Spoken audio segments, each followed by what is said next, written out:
The Roman emperor was dead, and almost immediately his memory became politically dangerous. In the Alban Hills, his massive floating structures eventually sank into the dark mud of a volcanic crater lake. For 1900 years, the Nemi ships lay submerged in 60 feet of water. They were not conventional sailing vessels built to cross oceans. They were colossal flat-bottomed platforms, sprawling floating palaces armored in lead sheathing and sealed with bitumen, anchored strictly on the sacred waters of Lake Nemi. But the exact circumstances of their sinking remain unproven today. They may have been deliberately sunk after a Caligula's fall, or they may simply have leaked, flooded, and settled into the lake bed over time. But the long-term result of the sinking was partial structural preservation. Fresh water, low oxygen burial conditions, and dense lake mud protected much of the lower timber from the worst effects of open exposure. The upper decks, however, were subjected to a radically different fate. Centuries later, in the middle of the 15th century, the lake surface was no longer quiet. The location of the huge wrecks was never truly lost to the local population. They were massive, dark shadows barely visible from the surface on clear, still days. And for centuries, early salvage operators launched aggressive, uncoordinated campaigns to bring the treasures of the Nemi ships to the surface. Without the modern discipline of underwater archaeology, these early operators often relied on destructive grappling, crude diving, and treasure-driven recovery methods rather than controlled excavation. This practice defined early underwater recovery operations. Heavy iron hooks attached to thick hemp ropes were dropped from the surface toward the unseen wrecks. Crews dragged the iron weights across the submerged mud until the line went taut, then hauled upward with enough force to tear loose whatever the hook had caught. With no visual feedback, they were applying force to structures whose load paths and archaeological fragility they could not read. When an iron hook caught onto marble paving, bronze fittings, lead sheathing, or structural timber, the surface crews often pulled until something tore loose. For hundreds of years, this kind of recovery damaged the upper remains of the sunken barges. Precious artifacts were ripped out of their historical context. Vast sections of Roman naval architecture were shattered, displaced, or lost. By the time the ships were scientifically examined, practically all of the original upper works had been torn away, and what remained lay in a jumble inside the hulls with masonry, marble, columns, joinery, bronze fittings, lead pipes, and other recovered debris. The exact physical profile of the upper decks was no longer recoverable in full, becoming another permanent unknown in the historical record. By the late 19th century, the cumulative damage to the ancient wrecks was catastrophic. The decisive break came after Eliseo Borghi's 1895 diving operation, carried out with authorization from Count Orsini and with the knowledge of the Ministry of Education. Borghi's divers recovered major artifacts, but the disturbed context helped force an official response. The Director General of Antiquities and Fine Art, Felice Barnabé, then intervened, blocked further private diving, claimed the finds for the National Museum, and ordered a formal survey of the entire site. What actually survived deep in the mud was mostly the lower hull sections.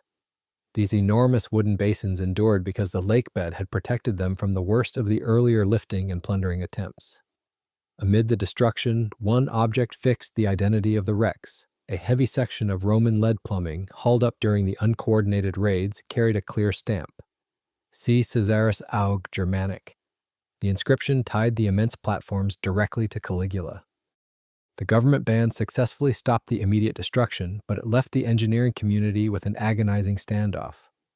The wrecks were conclusively identified, but they were trapped in an environment that made safe recovery impossible.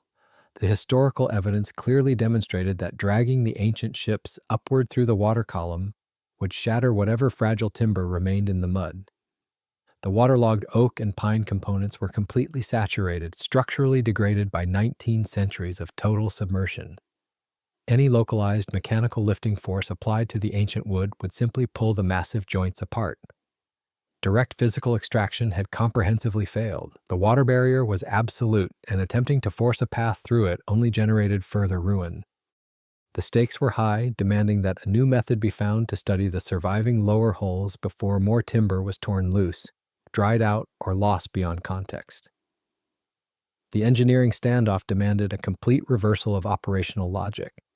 The ships would not be pulled through the water would be taken away from them. In the year 1928, an Italian engineering team led by Guido Ucelli formalized a radical plan. They would abandon traditional marine salvage entirely. They would not deploy divers, they would not build massive lifting pontoons, and they would not attempt to force structural slings under the buried hulls. Instead, they would execute a massive geographic salvage operation, denying the hostile fluid environment rather than forcing men and hardware into it. They would drain a volcanic crater. Lake Nemi was a natural bowl surrounded by steep terrain. Its maximum depth reached 108 feet. The basin held millions of tons of water, constantly fed by rainfall and natural groundwater runoff. Pumping that sheer volume of fluid over the high crater rim was energetically unfeasible and mechanically impossible with the equipment limits of the era. To make the geographic salvage viable, Ucelli needed a low-elevation discharge route, and the bedrock supplied it.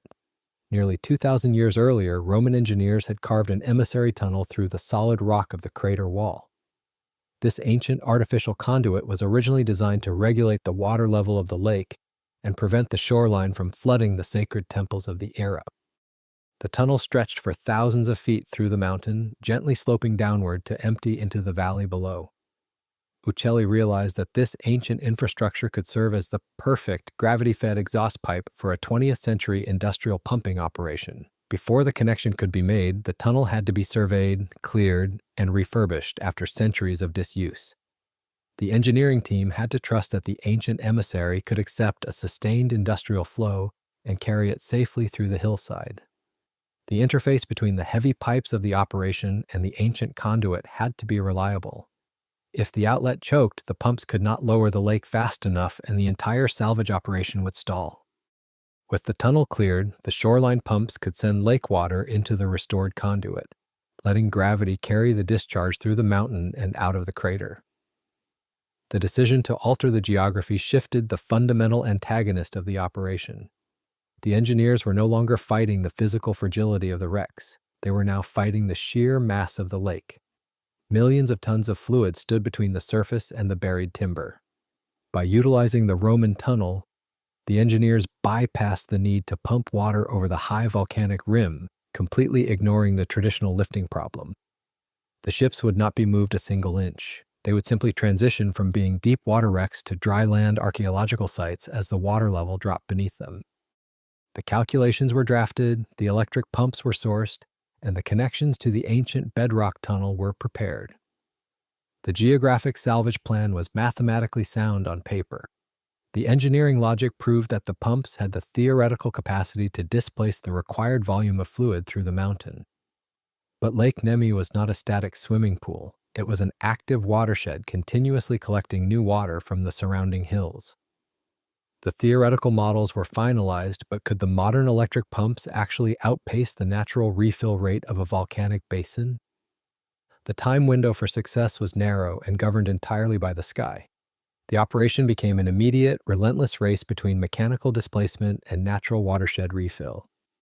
Every drop of rain that fell into the crater and every stream of groundwater that trickled down the volcanic slopes fought directly against the machinery. A stoppage or severe storm could erase weeks of progress. In October 1928, the massive machines were finally activated. The quiet valley of the Alban Hills was immediately dominated by the heavy, continuous vibration of industrial equipment. Millions of tons of fluid began moving through the heavy iron pipes and rushing into the dark mouth of the ancient stone conduit. The geographic salvage had shifted from a calculated mathematical theory into a sheer physical struggle. The pumps ran day and night while engineers monitored intake valves and discharge rates, measuring every gain against the water still entering the basin. Slowly, Lake Nemi began to recede. The shoreline expanded inward, exposing centuries of accumulated silt, lost debris, and deep mud. As the weeks turned into months, the sheer scale of the fluid transfer became visible against the steep crater walls. The water level dropped inch by inch, steadily grinding downward toward the 60-foot mark where the shattered upper limits of the hidden wrecks lay buried. Through the cold winter months, the water level continued to aggressively fall. The engineers watched the newly exposed mudflats, waiting for the first sign that their structural calculations were correct. The early blind grappling operations had destroyed the highest structures of the vessels, meaning no one knew exactly how deep they would have to pump before the surviving solid timber emerged. They had to drain a vast portion of the lake before they could even verify the condition of their target. The suspense lay in the murky depths, hidden beneath a blanket of suspended sediment. Then, near the end of March 1929, after months of pumping, the top of the first vessel began to appear. This was not the full recovery of the prima nave. It was the first break in the surface, enough to prove the method worked, but not enough to free the ship. The lake still had to fall much farther, and the first hull would not be completely uncovered until October 1931, after the level had dropped by more than 15 meters.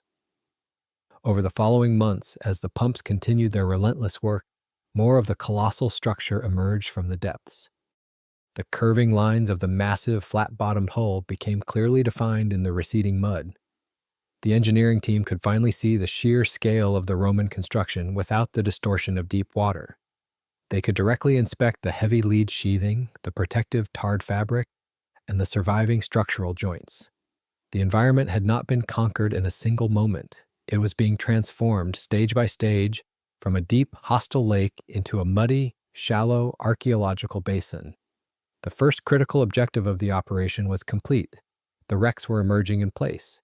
But as the lake level dropped and the mud was cleared from around the ancient ship, the engineers faced an immediate consequence of their own success. The water and sediment had not merely hidden the wrecks. They had helped support and protect them. As the hulls emerged, the same water and sediment that had hidden them proved to have been part of their support system. Before the exposed joints, planks, and frames could sag, distort, or fail, the weakened timbers had to be supported from outside. The newly exposed mudflats revealed the overwhelming scale of the Roman engineering. The teams could finally measure the intact lower hulls, and the numbers proved these were colossal platforms. The first ship measured 230 feet in length. The second ship, lying slightly deeper, was even more massive. It stretched 240 feet long and 79 feet wide. These were unprecedented dimensions for ancient wooden architecture. The engineers were not tasked with bracing small harbor boats. They had to support two sprawling wooden structures that rivaled the length of modern naval vessels, all while the ancient joints began to visibly sag. The ancient oak and pine components were thoroughly waterlogged, saturated with 19 centuries of moisture. This meant the surviving timbers weighed significantly more than they did when they were originally felled and shaped. The iron fastenings, copper nails, and wooden pegs connecting the massive planks were severely degraded. They were completely incapable of holding the immense dead weight of the saturated hulls in dry air. Without the lifting force of the lake, the structural load paths immediately shifted. The colossal, flat-bottomed flanks of the ships threatened to break away from their center lines, threatening to flatten the surviving archaeology into a splintered ruin on the crater floor. The Italian engineering teams had to intervene before the shifting loads destroyed the hulls. They could not wait for the surrounding lake bed to fully drain or harden. Operating in thick, unstable mud, the crews excavated calculated support points beneath the drooping timber walls and inserted heavy modern beams and steel supports. Each jack, brace, and cradle had to distribute thousands of tons of static load while matching the surviving curvature of the flat-bottomed barges, effectively building a custom dry dock under a ship that had not moved in 2 millennia. The emergency shoring held. The massive wooden skeletons settled into steel and timber cradles, but stabilizing the hulls against gravity exposed a second crisis inside the wood itself. For 1900 years, the wood cells of the ancient oak and pine had been thoroughly saturated by the fresh water of the volcanic lake. Over long burial, microbial decay had weakened the wood by attacking much of the cellulose and hemicellulose inside the cells, creating microscopic voids within the timber. Water filled those voids and became part of the structure's temporary support system. When the lake was pumped away, that internal moisture began to evaporate, leaving weakened cell walls at risk of shrinking, warping, and folding inward. That process is timber desiccation. It was an invisible structural crisis occurring by the millions of cells across every exposed plank, beam, and joint. If the evaporation was allowed to continue unchecked, the two massive hulls would simply crack apart, splinter, and disintegrate into dry, twisted fragments. The ancient wood was so thoroughly compromised by centuries of submersion that sudden exposure to the open atmosphere meant rapid, irreversible destruction. The engineering teams had bypassed the water and defeated the gravity, but they were now racing against the relentless, quiet process of atmospheric evaporation. In a modern forensic salvage operation, massive waterlogged structures are typically preserved by slowly replacing the water inside the wood cells with stable chemical consolidants often sprayed continuously over years of careful, controlled atmospheric isolation. But the Italian engineers operating in the late 1920s and early 1930s did not have access to these advanced synthetic polymers. They had to rely on a much older, improvised industrial chemistry to halt the catastrophic shrinking.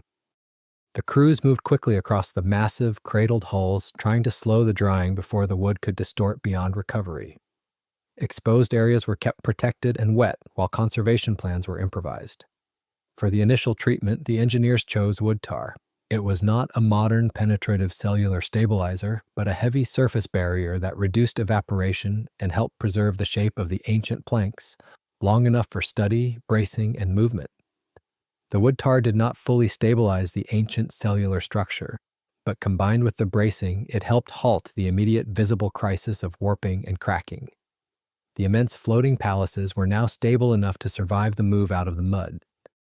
The successful recovery of an ancient structure from a hostile deep water environment did not guarantee its survival on dry land. The transition from an impossible underwater engineering triumph to a total, irreversible loss took only a decade. The first hull had been completely uncovered by October 1931, while the second, larger ship was pulled clear by the end of 1932, and conservation work began. The Italian government then constructed a massive, custom-built concrete museum directly beside the salvaged hulls. Built between 1933 and 1939, the museum was designed specifically to house the two ships, effectively creating a permanent dry dock viewing gallery on the edge of the volcanic crater. The complex operation was formally declared a success. The ships were mapped, measured, heavily documented, and mounted on dry ground, with the surviving lead piping, structural joints, and immense flat-bottom geometry recorded into the archaeological database. Caligula's lost fleet was protected from weather and from the blind grappling hooks of the past. But a static museum structure remained defenseless against a shifting geopolitical reality. The next threat to the ancient wood was not the lake or the mud, but modern mechanized warfare. As the Second World War engulfed the Italian peninsula, the front lines systematically advanced up the country. The deep valleys and steep volcanic ridges of the Alban Hills became highly contested terrain. The massive concrete structure sitting quietly on the shore of Lake Nemi was suddenly caught directly inside an active, heavy combat zone. On May 31, 1944, that combat reached the museum. A massive fire ignited inside the museum structure. The sheer volume of ancient oak and pine, dried over the preceding decade and treated with heavy layers of protective wood tar, created an overwhelming fuel load.